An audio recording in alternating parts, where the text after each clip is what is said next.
വിത്ത് ഐഐടിൻ്റെ പുതിയ വീഡിയോയിലോട്ട് എല്ലാവർക്കും സ്വാഗതം. കഴിഞ്ഞ വീഡിയോയിൽ നമ്മൾ പറഞ്ഞത് ഇങ്ങനെ ഒരു ഡോക്യുമെൻറ്റിനോട് ചാറ്റ് ചെയ്യാം, അതിൻ്റെ ഒരു ബേസിക് ആർക്കിടെക്ചർ, അതിലുള്ള കോമ്പണൻസിനെ കുറിച്ച്, അതുപോലെ എന്തുകൊണ്ടാണ് നമുക്ക് നോർമലി ChatGPT-നോട് ചാറ്റ് ചെയ്യാതെ ഇങ്ങനെ ചെയ്യുന്നതിനുള്ള റീസൺസ് ആയിരുന്നു. ഈ വീഡിയോയിൽ അതിൻ്റെ കോഡ് എങ്ങനെ ഉണ്ടാവും നമുക്ക് നോക്കാം, കോഡൊന്ന് റിവ്യൂ ചെയ്യാം. ഡീറ്റെയിൽഡ് കോഡിങ്ങുള്ള ഒരു വീഡിയോ ഞാൻ സെപ്പറേറ്റ് ചെയ്യുന്നതാണ്. എന്നിട്ട് ഇതിനെങ്ങനെ ഒരു പ്രസൻറ്റബിൾ ആയിട്ടുള്ള UI-യിൽ നമുക്കിതിനെ മാറ്റാം എന്നുള്ളതും നമ്മൾ നോക്കുന്നതാണ്. സോ നമ്മൾ പറഞ്ഞിരുന്നത് ഒരു ഡോക്യുമെൻറ്റിനോട് നമുക്ക് ചാറ്റ് ചെയ്യണം, ക്വസ്റ്റ്യൻ ആൻസർ കിട്ടണം. നമ്മൾ നോർമലി ChatGPT-നോട് ഒരു ക്വസ്റ്റ്യൻ ചോദിക്കും, ആൻസർ കിട്ടും. പക്ഷെ നമുക്ക് വേണമെങ്കിൽ ഡോക്യുമെൻറ്റ് അപ്ലോഡ് ചെയ്ത് ചോദിക്കാം. പക്ഷെ അതിന് ഒരുപാട് ഡിഫിക്കൽട്ടീസ് ഉണ്ട്, ടൈം കൺസ്ട്രെയിൻസ് ഉണ്ട്, അതുപോലെ നോയ്സസ് വരാം, അതുപോലെ ഡോക്യുമെൻറ്റ്സ് ഭയങ്കര ബൾക്കി ആണെങ്കിൽ അത് ഭയങ്കര കോസ്റ്റ്ലി ആയിരിക്കും. ഇത്തരം സിറ്റുവേഷനിലാണ് RAG എന്ന ഫ്രെയിംവർക്ക് നമ്മൾ ഇൻട്രൊഡ്യൂസ് ചെയ്തത്. ആസ് പെർ RAG ആ ഒരു ക്വസ്റ്റ്യന് റെലവൻ്റ് ആയ പീസസ് മാത്രമായിരിക്കും നമ്മൾ എന്ത് ചെയ്യുക, GPT അല്ലെങ്കിൽ LLM-ലോട്ട് പാസ് ചെയ്യുക. അപ്പോൾ ഇത് നമ്മൾ ചെയ്യുന്നത് ഡോക്യുമെൻറ്റ് ലോഡ് ചെയ്യും. ലോഡ് ചെയ്ത ഡോക്യുമെൻറ്റ് എന്ത് ചെയ്യും, നമ്മൾ സ്പ്ലിറ്റ് ചെയ്ത് ചെറിയ ചങ്ക്സ് ആക്കും. ഈ ഓരോ ചങ്കിനെയും നമ്മൾ എംബഡിങ് മോഡൽ ഉപയോഗിച്ചിട്ട് ന്യൂമറിക് റെപ്രസെൻറ്റേഷൻ ആക്കി മാറ്റും. എന്നിട്ട് നമ്മളതൊരു വെക്റ്റർ സ്റ്റോറിൽ ഇൻഡെക്സ് ചെയ്ത് സ്റ്റോർ ചെയ്യും. ഇത് സ്റ്റോർ ചെയ്ത ശേഷം നമ്മൾ എന്ത് ചെയ്യും, നമ്മൾ ക്വസ്റ്റ്യൻ വരും, ക്വസ്റ്റ്യനെ ന്യൂമറിക്കൽ റെപ്രസെൻറ്റേഷൻ ആക്കി മാറ്റും. ക്വസ്റ്റ്യനെ എന്നിട്ട് ആ ന്യൂമറിക്കൽ റെപ്രസെൻറ്റേഷനോട് ഏറ്റവും സിമിലർ ആയിട്ടുള്ള വെക്റ്റർ സ്റ്റോറിലുള്ള ചങ്കുകൾ എന്ത് ചെയ്യും, ഒരു 3 or 4 അല്ലെങ്കിൽ നമ്മൾ ഡിഫൈൻ ചെയ്യുന്ന നമ്പർ ചങ്കുകൾ എന്ത് ചെയ്യും, നമ്മൾ എക്സ്ട്രാക്ട് ചെയ്യും. എക്സ്ട്രാക്ട് ചെയ്ത ശേഷം എക്സ്ട്രാക്റ്റഡ് ചങ്കും ക്വസ്റ്റ്യനും കൂടി നമ്മൾ LLM-ന് പാസ് ചെയ്ത ശേഷം LLM ആൻസർ തരും. അപ്പോൾ ഇനി നമ്മൾ ചെയ്യാൻ പോകുന്നത് എങ്ങനെ അതിൻ്റെ കോഡ് ചെയ്യാം എന്നുള്ളതാണ്. അപ്പോൾ നമ്മൾ ഇതിൻ്റെ കോഡ് ചെയ്യാൻ പോകുന്നത് ഗൂഗിൾ കോലാബിലാണ്. ഗൂഗിൾ കോലാബ് എല്ലാവർക്കും ഫ്രീ അവൈലബിൾ ആയതുകൊണ്ടും അതുപോലെ നമുക്ക് ഓരോ റിസൾട്ടും സ്റ്റെപ്പ് ബൈ സ്റ്റെപ്പ് ആയിട്ട് നമുക്ക് കാണിക്കാൻ വേണ്ടിയാണ് ഗൂഗിൾ കോലാബ് സെലക്ട് ചെയ്തത്. ഈ കോഡിൻ്റെ ലിങ്ക് ഞാൻ ഡിസ്ക്രിപ്ഷനിൽ ഇടുന്നുണ്ട്. സോ ഇതാണ് RAG-ൻ്റെ കോഡ്. അപ്പം ഇത് ഓൾറെഡി ഞാൻ കോഡ് കംപ്ലീറ്റ് ബിൽഡ് ചെയ്തിട്ടുണ്ട്. അപ്പോൾ നമ്മൾ ഈ കോഡ് ആദ്യം എക്സ്പ്ലെയിൻ ചെയ്യും, പിന്നെ ലൈൻ ബൈ ലൈൻ കോഡ് ചെയ്യുന്ന ഒരു വീഡിയോ സെപ്പറേറ്റ് ചെയ്യും. അപ്പോൾ നമ്മൾ ഫസ്റ്റ് നമുക്ക് വേണ്ട ലൈബ്രറീസ് എല്ലാം ഇൻസ്റ്റാൾ ചെയ്യണം. അപ്പോൾ ഒരു ബിഗിനറായ ഒരാൾക്ക് വേണ്ടി പറയുകയാണെന്നുണ്ടെങ്കിൽ പൈത്തണിലെ ലൈബ്രറി എന്ന് പറഞ്ഞാൽ നിങ്ങൾക്ക് ഒരു ടൂൾ ബോക്സ് ആയിട്ട് അസ്യൂം ചെയ്യാം. ഈ ടൂൾ ബോക്സിൽ ഡിഫറെൻറ്റ് ടൂൾസ് ഉണ്ടാവും. അപ്പോൾ നമ്മളിവിടെ യൂസ് ചെയ്യാൻ പോകുന്നത് LangChain എന്ന ലൈബ്രറിയാണ്.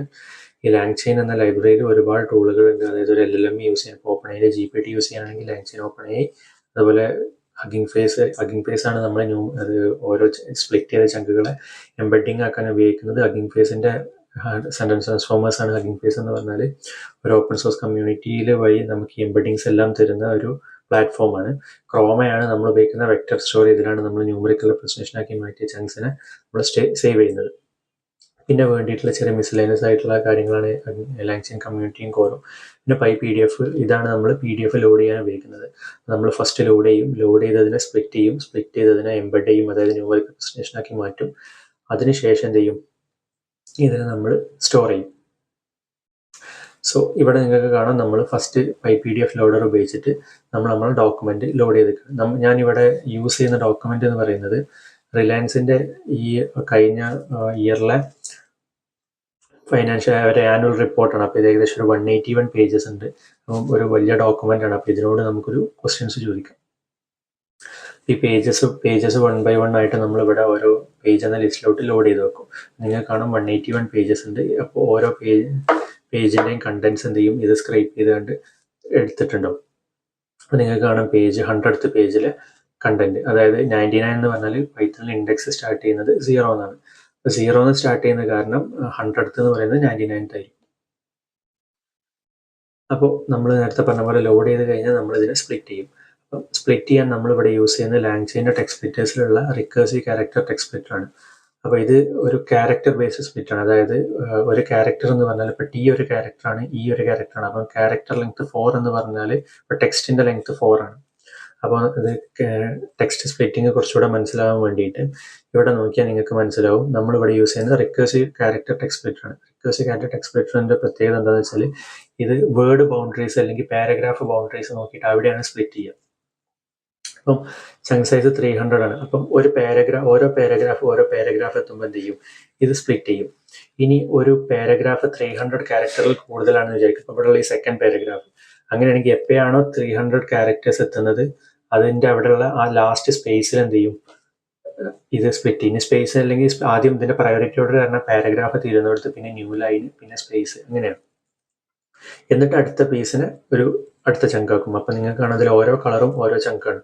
അപ്പോൾ 300 ഇല്ലാന്നുണ്ടെങ്കിൽ അവിടെ കാണുന്ന സ്പേസിൽ ഇത് സ്പ്ലിറ്റ് ചെയ്യും. ഇനി ചങ്ക് ഓവർലാപ്പ് എന്ന് പറയുന്നത് എന്ന് വെച്ചാൽ നിങ്ങൾക്ക് വേണമെന്നുണ്ടെങ്കിൽ ചങ്കിനെ തമ്മിൽ ഓവർലാപ്പ് വെക്കാം. രണ്ട് ചങ്കും തമ്മിൽ ഒരു കണ്ടിന്യൂറ്റി വെക്കാൻ വേണ്ടിയിട്ടാണ് ചങ്ക് ഓവർലാപ്പ്. ഈ രണ്ട് പാരാമീറ്റേഴ്സാണ് പ്രധാനമായിട്ട് നമ്മൾ റാഗിൽ മാറ്റി കളിക്കുക. അതുപോലെ തന്നെ എത്ര റെലവൻ്റ് ആയിട്ടുള്ള ടോപ്പ് കെ, എത്ര റെലവൻറ്റ് ചങ്ക്സ് എടുക്കണം എന്ന് പറയുന്ന ടോപ്പ് കെ എന്നുള്ള പാരാമീറ്റർ. നമ്മളിത് സ്പ്ലിറ്റ് ചെയ്ത് കഴിഞ്ഞാൽ നമ്മളെ 181 പേജസിന് ഇത് ഏകദേശം 475 പേജസ് ആക്കി മാറ്റി. അപ്പം എല്ലാത്തിനെയും ഒരു ഓൾ സ്പ്ലിറ്റ്സ് എന്നൊരു ലിസ്റ്റിലോട്ട് നമ്മൾ സേവ് ചെയ്തിട്ടുണ്ട്. ഇവിടെ നിങ്ങൾക്ക് നോക്കിയാൽ കാണാം പേജ് 94 അല്ലെങ്കിൽ ഇത് പേജ് 94 ഇത് സ്റ്റാർട്ട് ഇൻഡെക്സ് 0 മുതലുള്ള ഇത് പേജ് 94 ഫസ്റ്റ് ഇൻഡെക്സ് ആണ്, 0 സ്റ്റാർട്ടിങ് ഫ്രം 0. അപ്പം അതിലെ കണ്ടന്റ് ഇവിടെ സേവ് ചെയ്തിട്ടുണ്ട്.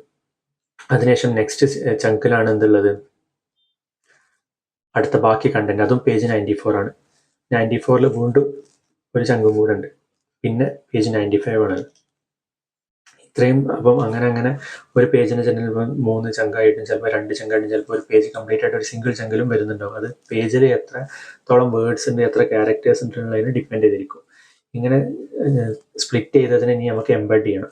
നമ്മൾ പറഞ്ഞതുപോലെ ഹഗിംഗ് ഫേസിന്റെ എംബഡിങ്സ് ആണ് ഉപയോഗിക്കുന്നത്. ഹഗിംഗ് ഫേസിന്റെ സെന്റൻസ് ട്രാൻസ്ഫോമേഴ്സിൽ ഓൾ എംപിനെറ്റ് ബേസ് ആണ് നമ്മൾ യൂസ് ചെയ്യുന്നത്. ഇതുപോലെ പല എംബഡിങ്ങുകളും ഉണ്ടാവും. അതായത് ഇംഗ്ലീഷിൽ ഒരു ടോട്ടൽ ഒരു 50K വേർഡ്സ് ഉണ്ട്. ഈ 50K വേർഡ്സിൽ ഓരോ വേർഡിനും ഒരു ന്യൂമറിക് റെപ്രസെന്റേഷൻ ഉണ്ട്. അത് പല രീതിക്ക് കമ്പ്യൂട്ട് ചെയ്യും. അത് ഓരോ മോഡൽസ് ഇപ്പോൾ സെന്റൻസ് ട്രാൻസ്ഫോമേഴ്സിന്റെ തന്നെ വേർഡ് ബേസ് വേറെ രീതിക്കായിരിക്കും കമ്പ്യൂട്ട് ചെയ്യുന്നത്. ഓരോന്നിന്റെ ആർക്കിടെക്ചർ ഡിഫറെന്റ് ചെയ്യുന്നതനുസരിച്ച് ഈ ന്യൂമറിക് റെപ്രസെന്റേഷനിലും ചെറിയ ചെറിയ മാറ്റങ്ങൾ വരാം. പക്ഷെ നമ്മൾ ഏകദേശം എല്ലാം ഈസ് ഗുഡ് ഇനഫ്. അപ്പം അത് കാരണം നമ്മൾ ഹഗിംഗ് ഫേസിന്റെ ഓൾ എംപിനെറ്റ് ആണ് ഇവിടെ യൂസ് ചെയ്യുന്നത്.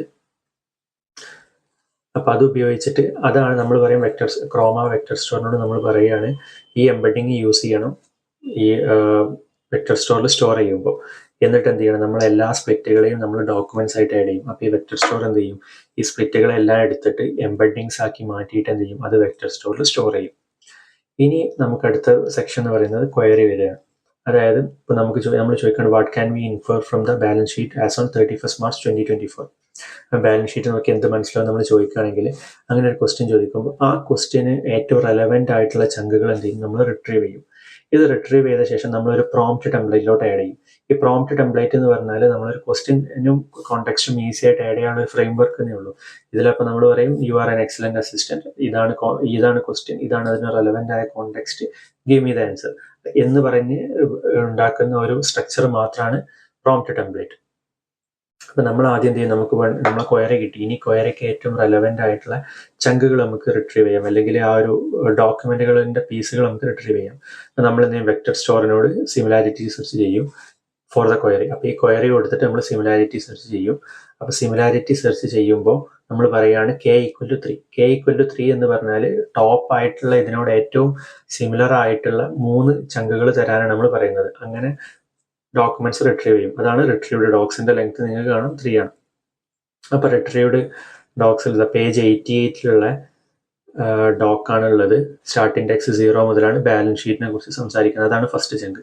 സെക്കൻഡ് ചങ്ക് എന്ന് പറയുന്നത് പേജ് 113 ആണ്. ഓക്കെ, അതും അതിന്റെ സ്റ്റാർട്ടിങ് മുതലുള്ളത്. പിന്നെ പേജ് 10 ആണ്. അപ്പൊ നമുക്ക് നോക്കാം ബാലൻസ് ഷീറ്റ് എവിടെയുള്ളത്. അപ്പൊ നമ്മൾ നേരത്തെ പറഞ്ഞതുപോലെ ഇൻഡെക്സ് 0 ആയതുകൊണ്ട് 88 എന്ന് പറയുന്ന പകരം നമ്മൾ 89 നോക്കണം. ഇവിടെ അപ്പം കാണാം 89 ബാലൻസ് ഷീറ്റ് എക്സ്പ്ലെയിൻ ചെയ്തിട്ടുള്ളത്. അപ്പം ഫസ്റ്റത്തെ ചങ്കിൽ തന്നെ ഈ റിസൾട്ട് കിട്ടിയിട്ടുണ്ട്. അപ്പം ബാക്കിയുള്ള രണ്ടും നോയ്സ് ആണ്. പക്ഷെ നമ്മൾ ഫുൾ ഡോക്യുമെന്റ് കൊടുക്കണമെങ്കിൽ ഫുൾ നോയ്സ് ഉണ്ടാവും. അപ്പൊ അതിന് പകരം നമ്മൾ എന്ത് ചെയ്തു, കറക്റ്റ് വേണ്ട ആ പേജ് തന്നെ നമ്മൾ കറക്റ്റ് ഐഡന്റിഫൈ ചെയ്തിട്ട് നമുക്കത് പാസ് ചെയ്യാൻ പറ്റി. ഇത് പാസ് ചെയ്ത ശേഷം അപ്പോൾ നമ്മൾ എന്ത് ചെയ്യും, ഇനി നമ്മൾ പ്രോംപ്റ്റിന്റെ ടെംപ്ലേറ്റിലോട്ട് ഇതിനെ ആഡ് ചെയ്യണം. അപ്പം നമുക്ക് കോണ്ടെക്സ്റ്റ് കിട്ടി, അതായത് റിട്രീവ്ഡ് ഡോക്സ് കിട്ടി. റിട്രീവ്ഡ് ഡോക്സ് കിട്ടിയ ശേഷം ഈ കോണ്ടെക്സ്റ്റ് കിട്ടി, ക്വയറിയും കിട്ടി. ഇതിനെ നമ്മൾ എന്ത് ചെയ്യും, ഒരു പ്രോംപ്റ്റിന്റെ ടെംപ്ലേറ്റിലോട്ട് ആഡ് ചെയ്യണം. അപ്പം പ്രോംപ്റ്റിന്റെ ടെംപ്ലേറ്റ് എന്ന് പറഞ്ഞാൽ ഇത് ഓൾറെഡി റാഗിന് ഒരുപാട് പ്രോംപ്റ്റുകളുടെ ടെംപ്ലേറ്റുകൾ ഓൾറെഡി അവൈലബിൾ ആണ്. അപ്പം അതിൽ നിന്ന് റാഗിന്റെ പ്രോംപ്റ്റ് ഞാൻ പുൾ ചെയ്തു. അത് പുൾ ചെയ്ത ശേഷം ഇപ്പം നിങ്ങൾക്ക് കാണാം, ഇതാണ് prompt. You are N assistant for question answering task. Use the following piece of retrieved context to answer the question. If you don't know the answer, just say you don't know.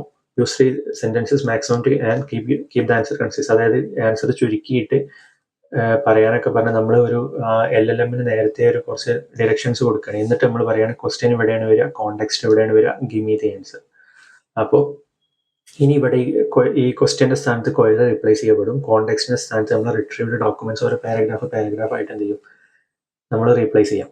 അപ്പോൾ നമ്മൾ എന്ത് ചെയ്യും, retrieved ഡോക്യുമെൻറ്റിനെല്ലാം double new line വെച്ച് നമ്മൾ join ചെയ്യും. അത് join ചെയ്ത ശേഷം നമ്മൾ എന്ത് ചെയ്യും, ക്വയറിനെയും ഈ ജോയിൻ ചെയ്ത ഡോക്യുമെൻറ്റുകളെയും നമ്മൾ എന്ത് ചെയ്യും, കോണ്ടെക്സ്റ്റ് ആയിട്ട് ഇതിലോട്ട് പാസ് ചെയ്യും. ഇത് പാസ് ചെയ്ത ശേഷം ഇപ്പോൾ നമ്മൾ മെസ്സേജ് റെഡിയായി. അപ്പോൾ മെസ്സേജ് റെഡി ആയപ്പോൾ ഇനി നമ്മൾ എന്ത് ചെയ്യും, ഈ മെസ്സേജ് LLM-ലോട്ട് പാസ് ചെയ്യും. അപ്പം LLM-ലോട്ട് പാസ് ചെയ്തിട്ട് അതായത് നമ്മളിവിടെ യൂസ് ചെയ്യുന്നത് OpenAIൻ്റെ GPT ആണ്. GPT-4o Mini-ആണ് നമ്മൾ യൂസ് ചെയ്യുന്നത്. അപ്പോൾ ഇതിലോട്ട് ഈ മെസ്സേജ് നമ്മൾ എന്തെങ്കിലും പാസ് ചെയ്യും. അപ്പം ബേസ്ഡ് ഓൺ ദാറ്റ് മെസ്സേജും അപ്പം കോണ്ടെക്സ്റ്റ് ക്വയറി ഉണ്ട്, അതിന് റെലവൻ്റ് ആയ കോണ്ടെക്സ്റ്റും കൊടുത്തിട്ട് നമ്മൾ LLM-ന് പാസ് ചെയ്യണം. അങ്ങനെ പാസ് ചെയ്യുമ്പോൾ നമ്മൾ എന്ത് ചെയ്യും, ഇതിന് ആൻസർ ഇത് തരും. അപ്പോൾ ഇത് തരുന്നത് ആസ് ഓഫ് 31st March ഇതാണ് ബാലൻസ് ഷീറ്റ് ചെയ്യുന്നത്. ടോട്ടൽ അസറ്റ്സ് 959,643 ആണ് ഉള്ളത്. നിങ്ങൾക്കറിയാം 959,643 ആണ് ഉള്ളത്. 2023 മാർച്ചിൽ 922,660 ആയിരുന്നു ഉണ്ടായിരുന്നത് in the previous year. Non current assets ആണ് പ്രധാനമായിട്ട് കൂടിയിട്ടുള്ളത്. അങ്ങനെ ഒരു ഷോർട്ടായിട്ട് ആ ബാലൻസ് ഷീറ്റിനെ സമ്മറൈസ് ചെയ്ത് ഇവിടെ തന്നിരിക്കുകയാണുള്ളത്. അപ്പോൾ ഇതാണ് നോർമലി ഇപ്പോൾ ഒരു റാഗിൻ്റെ കോഡ് ഉണ്ട്. ഇനി നമ്മളിത് ചെയ്യാൻ പോകുന്നത് ഇതൊരു പ്രസൻറ്റബിൾ UI-ലോട്ട്, ഇപ്പോൾ ഇവിടെ കാണുന്നത് പോലുള്ള ഒരു പ്രസൻറ്റബിൾ UI-ലോട്ട് ഇത് മാറ്റും. അപ്പോൾ ഇവിടെ നിങ്ങൾക്ക് ചങ്ക് സൈസ് മാറ്റാം, ചങ്കിൻ്റെ ഓവർലാപ്പ് മാറ്റാം, എത്ര K എടുക്കണം എന്നാക്കാം, നിങ്ങൾക്ക് ഒരു ക്വയറി ചോദിക്കാം, ഏതൊക്കെയാണ് റിട്രീവ്ഡ് കോണ്ടെക്സ്റ്റ് എന്ന് കാണാം. അതുപോലെ ഇതിൻ്റെ ആൻസർ എന്നത് ഇത് എങ്ങനെ ഒരു പ്രസൻറ്റബിൾ ഫോർമാറ്റിലോട്ട് ഈ കോഡ് എത്തിക്കണം എന്നുള്ളത് ഇനി വരുന്ന വീഡിയോകളിൽ നമ്മൾ ചെയ്യുന്നതായിരിക്കും. അതുപോലെ തന്നെ ഇതിൻ്റെ ഈ കോഡിങ് ഡീറ്റെയിൽഡ് ആയിട്ട് line by line in video കോഡും നമ്മൾ ഒരു വീഡിയോ ചെയ്യുന്നതായിരിക്കും. അപ്പോൾ ഇതിൻ്റെ കോഡിൻ്റെ ലിങ്ക് ഞാൻ ഡിസ്ക്രിപ്ഷനിൽ കൊടുത്തിട്ടുണ്ട്. നിങ്ങൾക്ക് ഇനി എന്തെങ്കിലും ഫീഡ്ബാക്കോ സജഷൻസോ ഉണ്ടെങ്കിൽ കമൻറ്റ് ബോക്സിൽ അറിയിക്കാവുന്നതാണ്.